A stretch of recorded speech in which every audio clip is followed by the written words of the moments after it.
Amaka n'avait pas connu sa mère.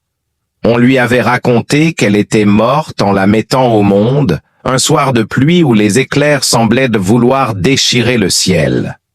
Son père, Jonas, l'avait élevée seule pendant quelques années, jusqu'au jour où il se remaria avec Mariam, une femme belle en apparence, mais dont le cœur était aussi dur que la pierre. Avec elle venait Hawa, sa fille, une jeune fille du même âge qu'Amaka, mais élevée dans le privilège, la jalousie et l'arrogance. Dès l'arrivée de Mariam dans la maison, Amaka comprit que son existence allait changer. Les sourires n'existaient pas dans les yeux de sa belle-mère. Les tâches ménagères devinrent son quotidien. Elle se levait avant l'aube, balayait toute la cour, lavait les vêtements, préparait le repas, puis partait chercher de l'eau au puits, parfois 2 fois, parfois 3. Pendant ce temps, Hawa se promenait dans le village, se vantant de sa beauté et rêvant de devenir quelqu'un d'important au palais. Malgré cette vie dure, Amaka gardait en elle une lumière.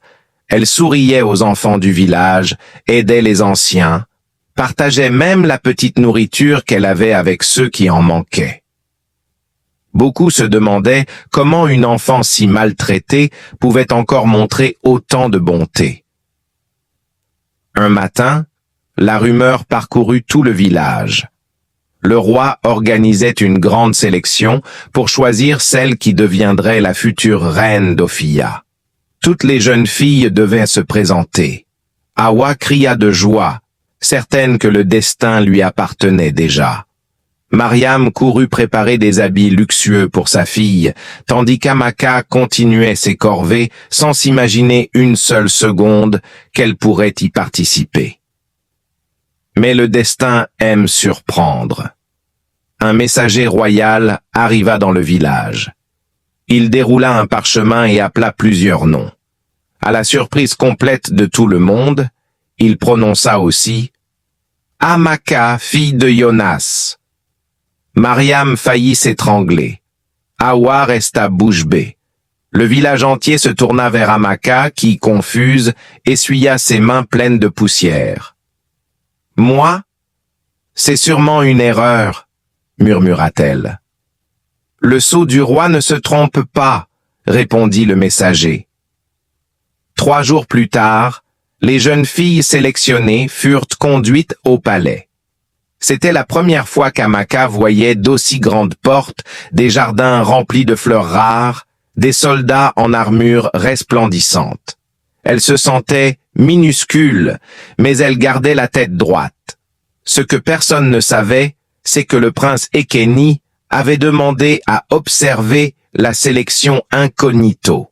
Il se déguisa en chef des gardes, portant une armure sombre, le visage à moitié couvert. Il voulait connaître la vraie nature des candidates, loin des masques et des illusions.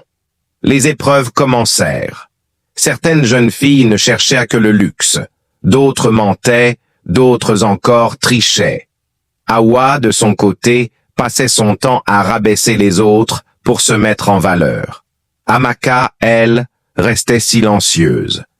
Elle ne voulait rien prouver à personne.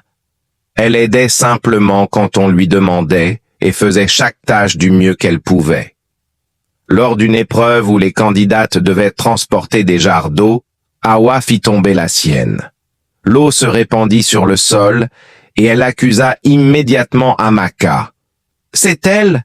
Elle a fait exprès de me bousculer !» Mais Amaka répondit calmement. « Je n'ai touché personne.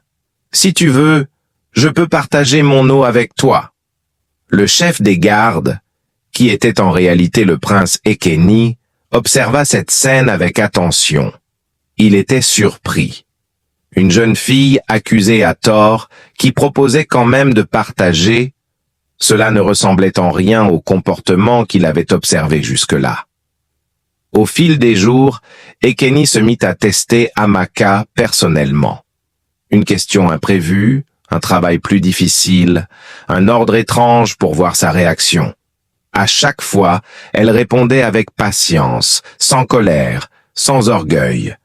Un soir, il la surprit en train de consoler une autre candidate en pleurs. « Pourquoi tu fais ça ?» demanda-t-il. « Parce que personne ne mérite de souffrir seul, » répondit-elle simplement. Ces mots restèrent gravés dans le cœur du prince. Le dernier jour arriva. Les finalistes furent réunis dans la grande salle. Le roi entra, entouré de ses conseillers. Puis le chef des gardes s'avança et ôta son casque. Les candidates poussèrent des cris de surprise. Le prince révéla son visage.